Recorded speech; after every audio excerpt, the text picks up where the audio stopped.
It seems like ergotamine and opium are very important. Okay. And that's these guys. And then over here, nothing else. Good. Now, let's see. Which is the one that I want? Is it this one? I think so.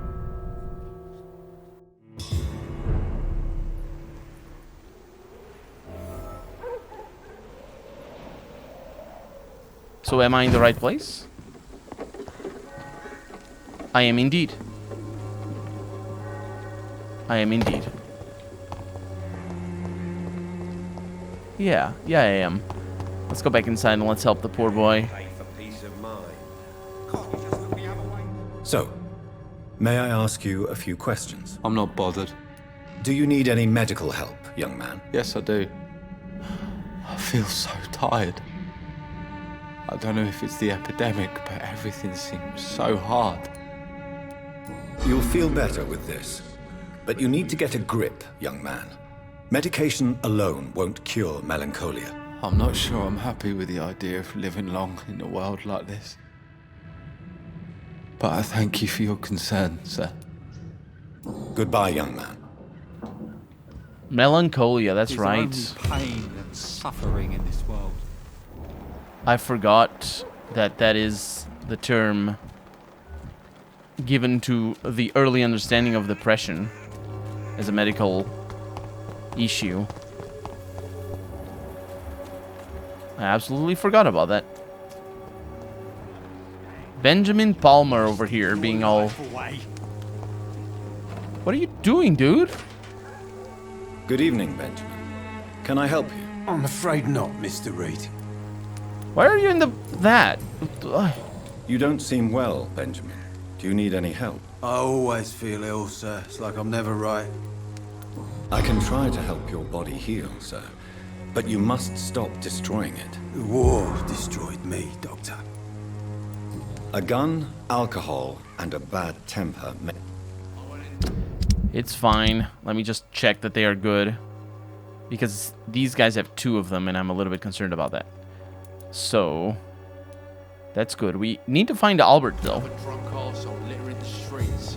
Not me. We just found Albert. This is the guy that he shot. His son, I think. How are you, boy? I'm not your boy, alright? Now piss off. Fair enough. So... Do you need assistance? Please. Feeling tired these days. There you go. Let's hope nobody steals it from you. Very funny. Yes. Goodbye, young man. It is very funny. And also... Oh, there we go. So even though they have 2 diseases, or what looks like 2 diseases, I think it's just a higher version of the disease. Mason Swanborough. Oh, Mason is going to be in trouble, though. I'm going to need level 3. Unless, of course, there's a mission that takes me to where he is. But I'm going to need level 3 thing to convince him to let me in. Because he's just in the quarantine area. Hopefully... Nah, I don't think so. I think I was going to say hopefully because I can't access him, he's not going to get worse. I think he is going to get worse. He's gotten worse even though I couldn't access him.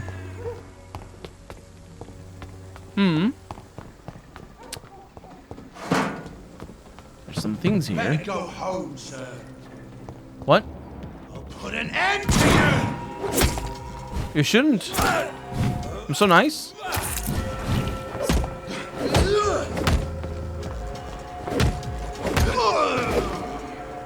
I'm very nice. What are you doing here? Oh, this is a new area. Oh, it keeps going to the northwest. Are you T-posing? Yes, you are. Let's not interrupt. For the moment. If you don't know what T-posing is, it's what that guy was doing. And might still be doing. He is doing, yes. You won't do it forever.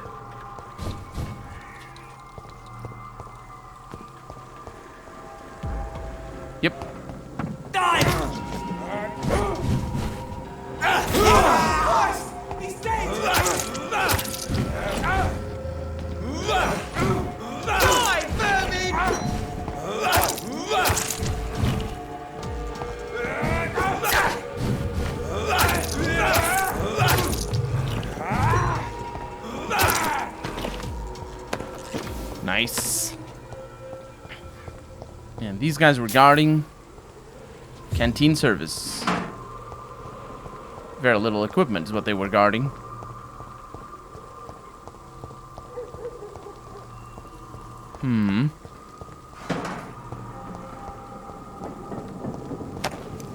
Dead bodies in a It's locked, all right. locked door. This is the way forward, I think. Quarantine. Yeah, there's just a quarantine area. They really didn't want me in there. Keep out. And this is a dead end.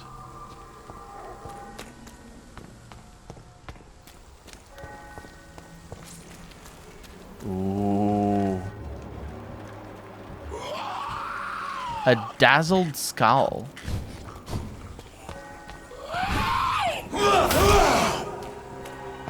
Oh man, that guy went down.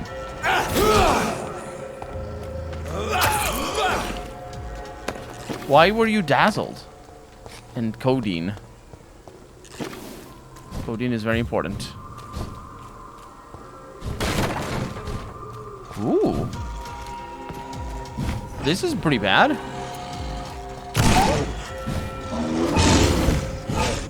These guys really don't appreciate being shot up close.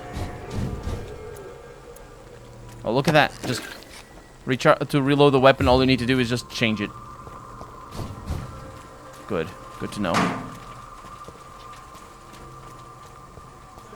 And there's some... Okay, they're not... They're not...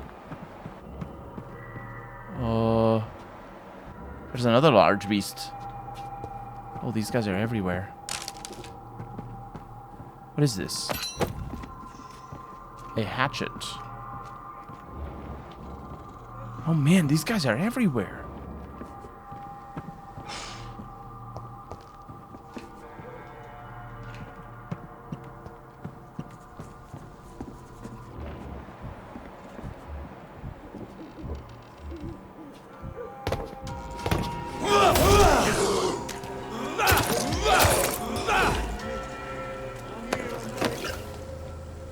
I don't know where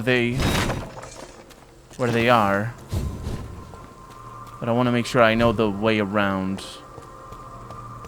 So that's the way forward. And this is the way backwards. Gotcha. Where are we going? Oh, to where the mission was telling us to go. Good. So let's hug the right wall instead. Otherwise I'm gonna miss things. Like the rings.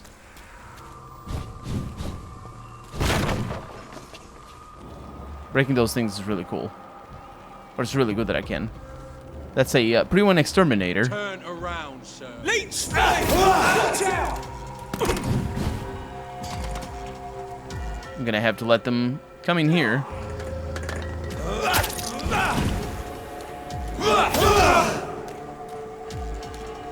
It's a shame they don't get affected by that. Oh, that's what they do. I hate leeches! Watch it! He's a killer! They cast that thing. Whatever that is. That big fart cloud. And of course there's the big monster in there.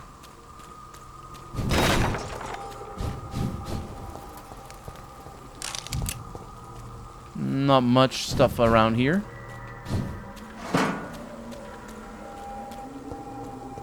This connects God knows where.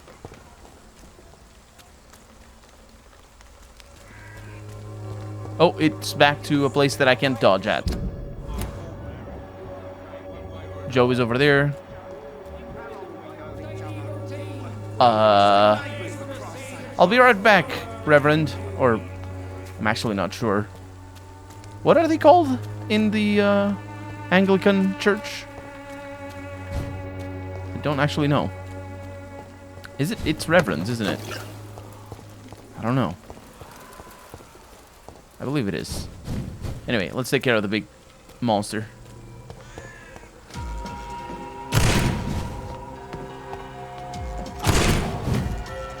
Did you dodge that?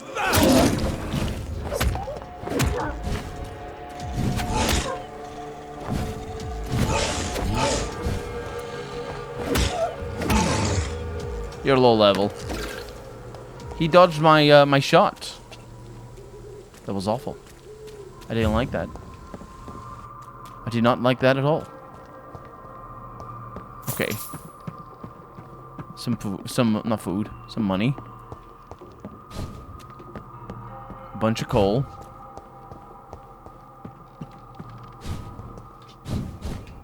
Not much else. Unfortunately. 10 money there. Not bad at all. And the upstairs where I was at before. What is the mission then? Retrieve Barrett Lewis's box. Had to drop his package and escape the assault and would like to retrieve the box.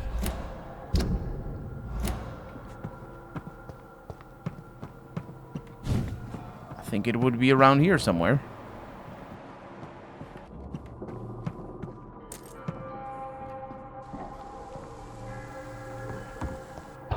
Oh.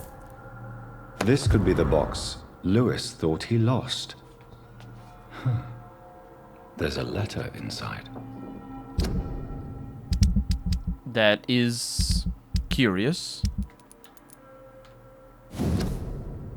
Barrett, there's no easy way to say it, so I'm going to be blunt. We can't keep on like this. At least I can't keep on like this.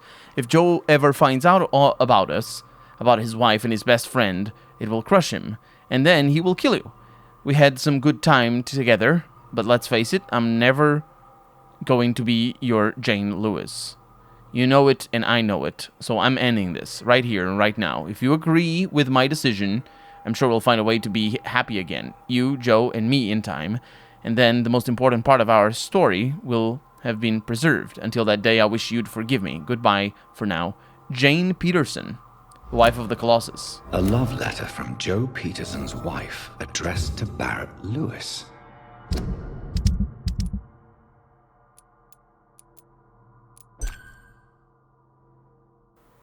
Barrett had an affair with Joe Peterson's wife.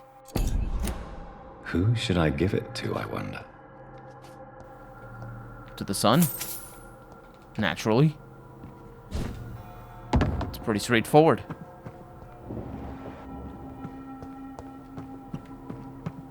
I think he would be the most, at the same time, the most interested party, and, you know, the one that actually needs saving, because fuck the other ones.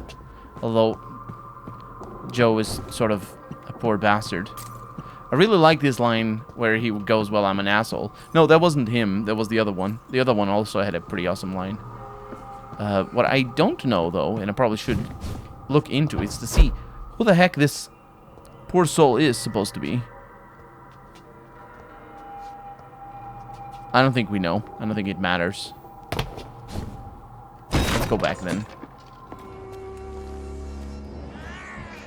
Kitty cat being very upset. Excuse me. Oh, I see where I'm at. I'll talk to you in a little bit. Let me just take care of Joe Peterson. Or and his kid. Also that guy. Good evening, Harry. May I come in? Sure. Sure. Even my dreams are soaked with gloom. So, may I ask you a few questions? I'm not bothered. Oh. Do you remember when Barrett Lewis was close to your family? To your mother? Not really. I was too young. But I remember it was a happier time. Mr. Lewis was funny. He often had dinner with us. Why are you sad, then? Because it hurts to remember a time when my father used to laugh and smile. It hurts to realise he's as sad as me now. How was he towards you? He was nice, I guess. He never forgot my birthday. He always offered me books. I liked books. And you don't have books anymore. But I can't give him the... Huh. Goodbye, young man. Take care of yourself. I can't give him the letter. Even my dreams are soaked with gloom. But this district has always been wretched. Has it always Make been your wretched? guard down. Fancy buying something, sir? You never lose your focus, do you? This box may belong to you. Yeah. Barrett, you had an affair with Joe's wife, didn't you? Yeah, I did. She's the only woman I loved. My first regret is that she stayed with Joe after Harry was born. The second is I never shed a tear when she died. Did you ever try talking to Joe? Never. But I suspected he knew everything, even without knowing it. And he decided to make me pay in his own way. Do you mean you're Harry's father? No one will ever know for sure. And it's better that way. And I don't believe I'd have been all that bad as a dad.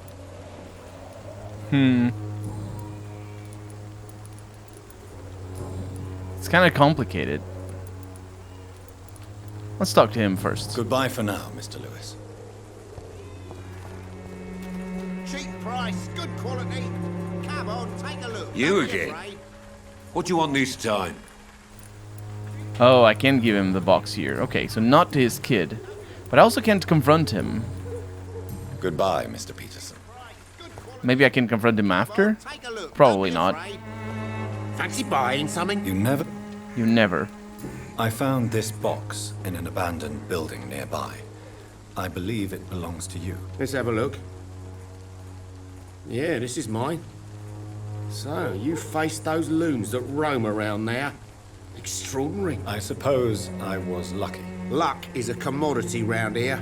Yours should be properly rewarded. About this package, it's not just tools and trinkets, is it? Don't want to be rude or anything after your kind gesture, but it's none of your business. You gave me a small bag. Oh, also 50 shillings. He did give me a small bag of junk. That is pretty rude. Goodbye for now, Mr. Lewis. Where the heck did he go? What? Where's Joe? Still have to talk to the Reverend. What in the world? So, may I ask you a few questions? And I can't ask him Goodbye, young man. Take care of yourself. any new questions. Even my dreams Oh, are he's soaked here. with gloom. Is he actually... He's inside? No, he's outside. Can I go out this door? That's not a war. A war? Definitely not a war. I said, can I go out this war?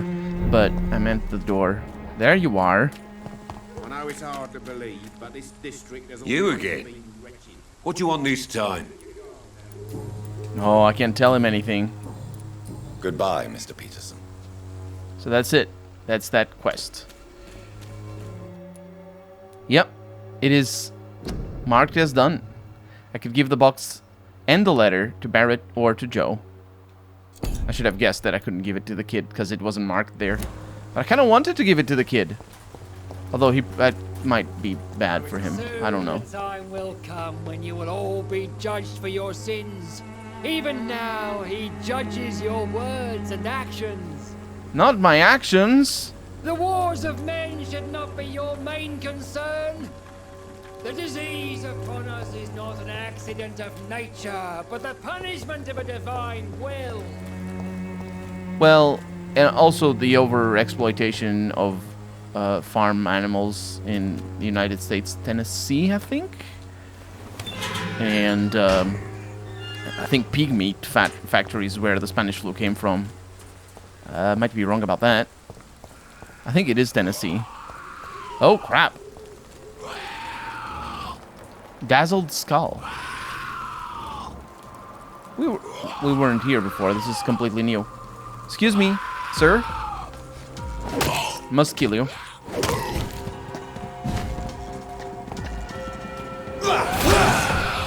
That wasn't particularly great. That wasn't particularly great.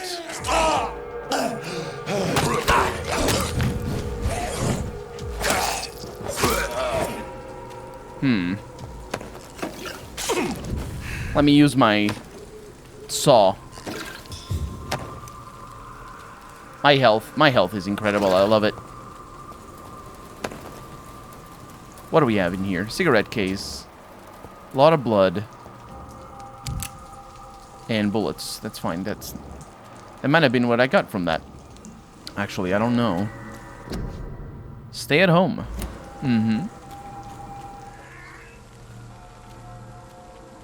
What a lovely place back here. Excuse me.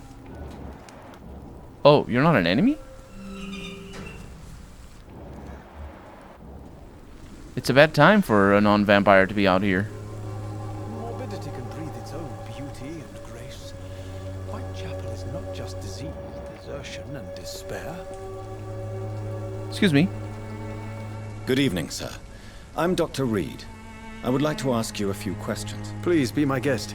Although I may not be the best informant regarding this part of town, my words speak about that which the eyes cannot see. Really? Are you an artist of some kind? I'm a poet, sir. Richard Nethercott, at your service. I wonder if he's a real-life poet. Are you aware that your life could be in danger in this part of town? But this is where I must be to feel the real beat of the city. I had to come, see it for myself, alone. I understand your need for solitude, but it's not safe around here. I don't care. I don't have many friends, Doctor, and my family despises me. Why would that be? If some misfortune came upon you, who would be here to help you? Well, you for a start, my dear Doctor. Which is really nice when, if you want to suck his blood. Because, yes, I would be here. May I ask what you're doing at this hour of night, sir? Do you live here? Not at all. I'm just enjoying the pleasure of a quiet walk. Though night talks are always preferable, if you ask me. Especially with strangers. But are you not afraid of the epidemic? Oh, why should I? I see some equity in the Spanish flu. No flesh should be saved, say the scriptures. Good or evil, rich or poor, all are equal in the eyes of the flu. Wow, talk about being blind. No, not all are equal in the eyes of the flu. Some get a lot more killed than others. A lot more. It's kind of brutal, the way that worked as well, and works. If you say so. But as a physician in a time of epidemic, I must caution you to avoid unnecessary exposure, sir. Thank you, Doctor. But we both know the seeker of truth has to go boldly where the weak dare not. What are your thoughts on the terrible situation in this city? Terrible, you say? No. Of course, the death of so many innocents is a tragedy. But the scourge has not been all bad for the city. Oh, no, sir. What are you talking about? Do you remember London before the flu? Noisy, cacophonic, quiet nowhere to be found. And now, listen to this oddly peaceful silence. Oh, so he's deranged.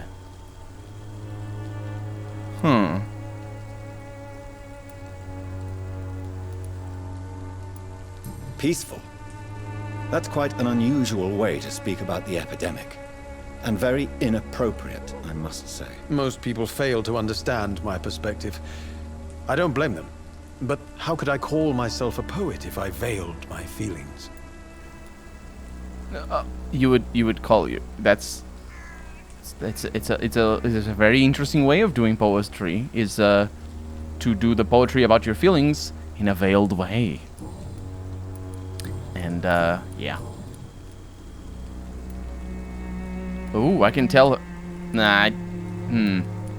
I can tell on the mute florist, but I don't think it is telling on. It's just asking him about it.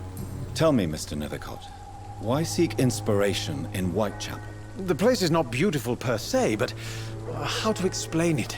Stirring and challenging. It is beautiful. I was talking about it before. And I even moved the camera over here because it's so beautiful. Do you not think it a little morbid? On the contrary, sir. Whitechapel is full of life, full of beauty. Just like my dear muse, the wonderful Camellia. What can you tell me about Camellia? Not much. And that's the beauty of it. She can't speak, you know. She's a locked mystery who exhales kindness and sweetness. Camellia is a muse to Richard Nethercott, who sees her as a, quote, locked mystery. Camellia secretly distributes medical vouchers, yes. Also, Richard sees Camellia as his muse. Perhaps you're just afraid to find out the truth about your muse. One day, perhaps, I'll ask her to come with me. But will she still be my wild flower of Whitechapel if she moves uptown? And have you ever tried to learn more about her? Where she lives? How she survives? Whom she may know? Maybe I prefer she remains an enigma. Reality can be so dull, don't you think? This is very bad. In what way, exactly? The struggle by gaslight, the barren smiles, and the added hunger under the rain. If you say so. Such vibrant antagonism and vivid paradox. The stripped humanity raged across each street. Vivid, of course, yes. And what about the poignant distress? Oh yes, the poignant distress. You see what I mean, don't you? That's what I want to write about, and that's what Whitechapel is made of. Did you know the mute florist is a member of a secret society? No, I didn't. But I thank you for this information, sir. For it only enriches the mystery surrounding the precious Camellia. It's not a secret society. It's just like it's an amateur hospital. Are you not curious? Is there not more you wish to know? That girl has not an ounce of malice in her. Whatever she may be hiding, it's certain to be for the benefit of most, if not all. I fear you are a hopeless romantic, Mr. Nethercott. Guilty as charged, Dr. Reed. Romanticism being very, well, not necessarily very common at this day and age anymore.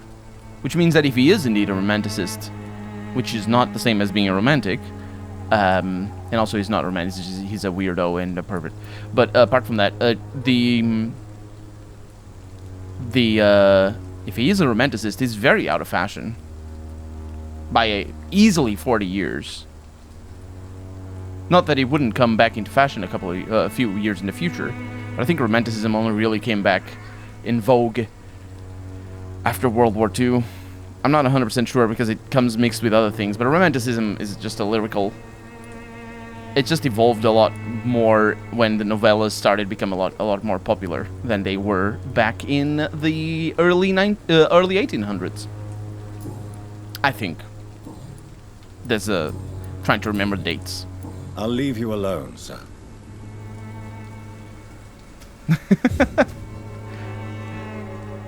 I don't like how he's fetishizing the mute woman just because she's mute. He really doesn't know anything about her, and he's specifically. Oh, editor refusal letter. He's specifically fetishizing the fact that she is mute, so that is pretty bad.